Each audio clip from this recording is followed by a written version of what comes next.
pues de una relación de personas y entidades que han hecho algo por los demás. Es una medalla de oro de la Diputación de Vizcaya que dice en su parte trasera: Bizkaita Alegría, Ilustre de Vizcaya, señor don Manuel Leguineche, año 2008. Medalla que la voy a entregar.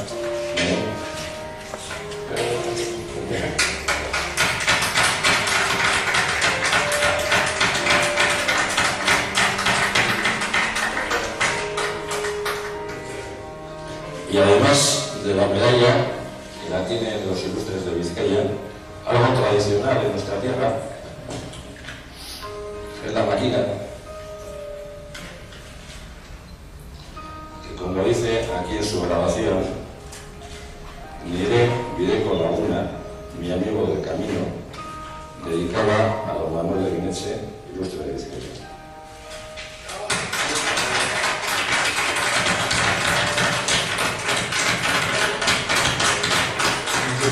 Premios y merecimientos que he recibido, pues quizás que los tendrán hasta el mundo y más infanceros,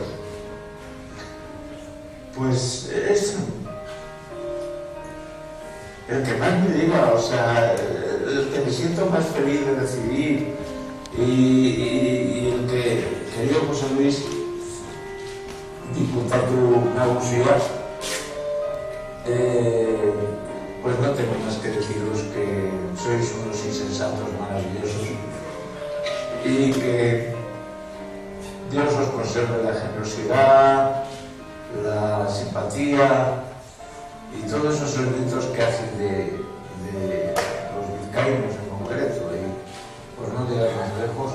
pero los vizcaínos, esa gente que decía el poeta que el árbol de Guernica Parbolá no dio cobijo a confesos ni a traidores, de modo que yo espero que eso siga así. Eskerrik asko da hori da, incluso Soriona, incluso os quiero mucho a todos, etcétera, etcétera.